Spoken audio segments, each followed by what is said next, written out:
Hook. You ever have one of those neighbors who thinks they own the whole street? The kind who measures your grass, reports your trash cans, and somehow believes your driveway belongs to the homeowners association? Yeah, that's my neighbor Karen.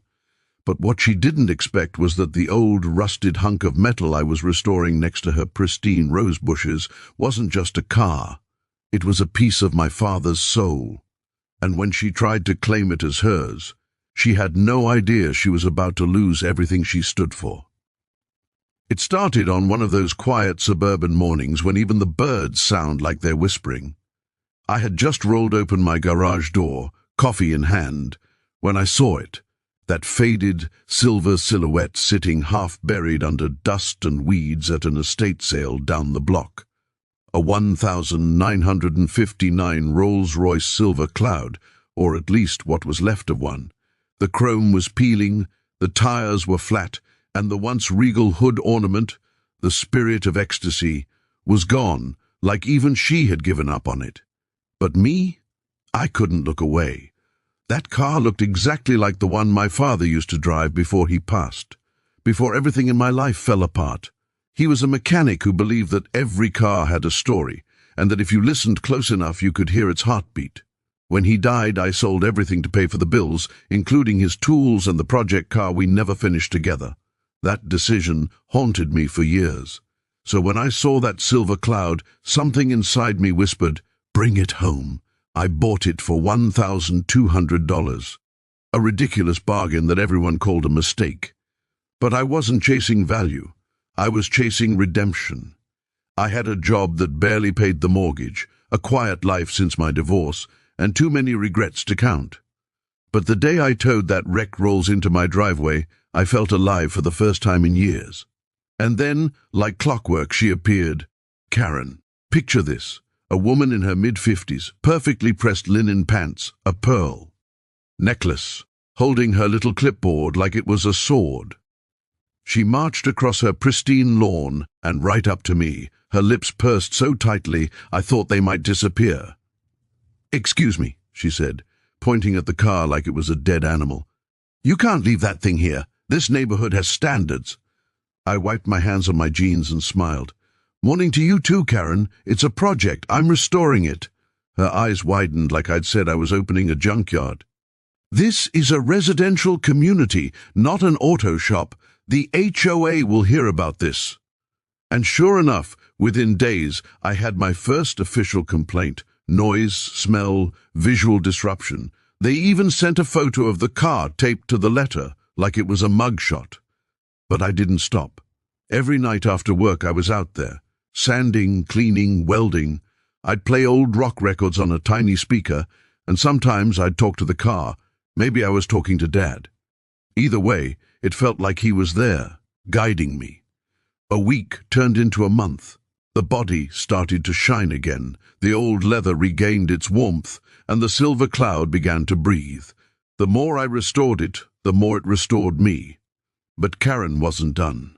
One morning I came outside to find a notice taped to my garage, "Unregistered vehicle, subject to removal," and below that, in her neat cursive handwriting, "Property of the HOA until proven otherwise."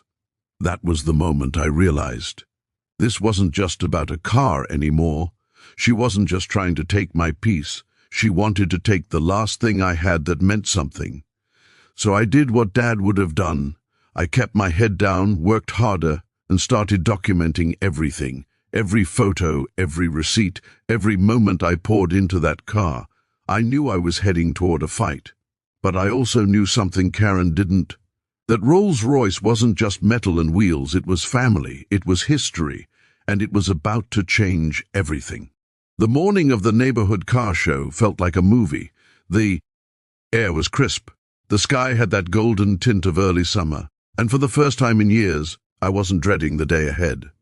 After 8 long months of busted knuckles, late nights, and endless complaints from Karen, the Rolls Royce Silver Cloud finally stood in the driveway, reborn. The paint gleamed like liquid silver. The chrome sparkled with the kind of shine you can only earn through sweat and patience.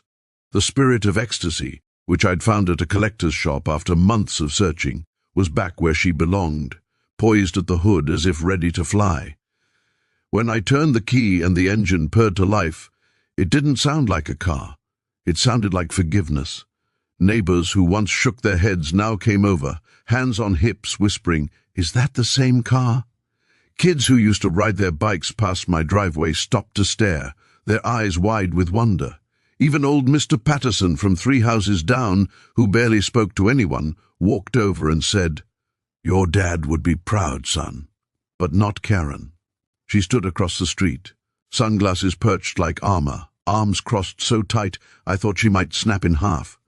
You could see it, that deep, burning disbelief that something beautiful had come out of what she spent months trying to destroy. Later that afternoon, the HOA hosted its annual Community Pride Day, complete with booths, food trucks, and a car exhibition. I decided, for the first time, to roll the Silver Cloud out and park it there. After all, it was part of this community now, whether Karen liked it or not. As I pulled in, people gathered around, cameras flashed, compliments poured in. Someone even asked if I'd rent it out for weddings. I laughed, feeling lighter than I had in years. But then came the twist I didn't see coming. Karen stormed toward me with a man in a suit. The HOA president, Mr. Lowell. She was holding a stack of papers.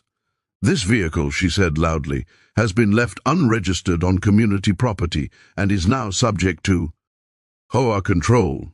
As of today, it is to be impounded or surrendered." The crowd went silent. I felt the blood drain from my face. "You're kidding," I said. "It's in the bylaws," Karen snapped. "No abandoned or unregistered vehicles can remain visible for more than 90 days. You never provided proof of ownership, so technically this property belongs to the HOA. I took a deep breath. "Karen, I've sent those documents 3 times. I even got them notarized." She smirked. "Then you won't mind showing them right now?" I reached into my leather folder, the same one Dad used to keep his old repair notes, and pulled out a neat stack of papers. Title, bill of sale, restoration receipts, VIN verification, all neatly organized. And then came my ace, a framed photograph of my father standing next to his original Silver Cloud, the same license plate now restored and reattached. "This car," I said, my voice trembling but steady, "was my father's dream. I spent 8 months rebuilding it piece by piece. You can't claim someone's memories." The HOA president studied the papers, glanced at the crowd, and then looked straight at Karen. "Everything checks out," he said. "This vehicle belongs to Mr. Miller." Karen's face turned scarlet. Her mouth opened, but no words came out, just a faint sound somewhere between shock and rage. The crowd started clapping. Someone shouted, "Looks like the car found the right owner." For the first time, Karen didn't have a response. She turned, heels clicking furiously, and disappeared behind her rose bushes. Later that night, I parked the Silver Cloud back in the driveway, under the soft glow of the streetlight.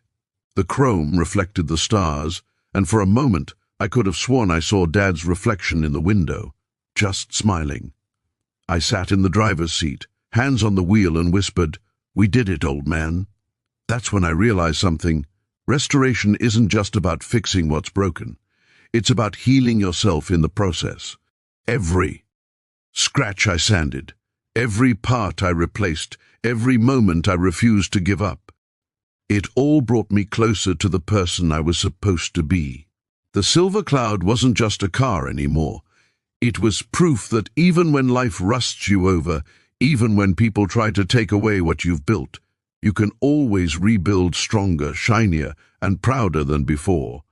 And as I turned off the lights and looked one last time at that gleaming Rolls, I thought, sometimes the best revenge isn't proving someone wrong.